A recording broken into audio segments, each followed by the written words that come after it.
రాష్ట్ర ఖజానాకు GST రాబడులను పెంచుకోవడంలో artificial intelligence కీలక పాత్ర పోషిస్తుందని ప్రముఖ ఆర్థికవేత్త అరవింద్ సుబ్రమణియన్ తెలిపారు.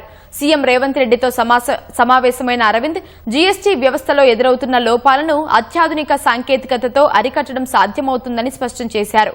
ఆదాయ లీకేజీలను నివారించడంలో వివిధ ప్రభుత్వ శాఖల మధ్య మరింత సమన్వయం పెంపొందించాలని సూచించారు.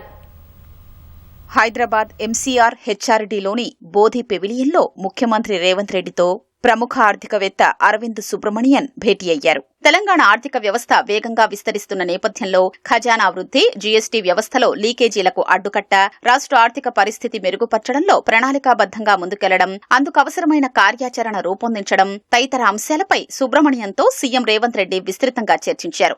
ముఖ్యంగా జీఎస్టీ, ఎక్సైజ్ శాఖల్లో చేపట్టాల్సిన సంస్కరణలపై మాట్లాడారు.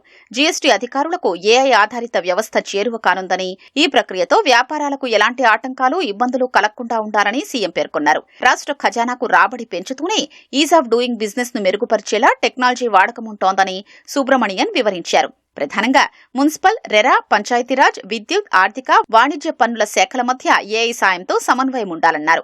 భారీ భవనాలు, కాంట్రాక్టు పనులకు సంబంధించిన అనుమతుల దరఖాస్తు దశలోనే నిర్మాణ సామగ్రి అవసరాల్ని, దానికి అనుగుణంగా పన్నుల అంచనాల్ని నమోదు చేయాలని తెలిపారు. తద్వారా ఆదాయ లీకేజీల్ని అరికట్టొచ్చని సుబ్రమణియన్ సూచించారు.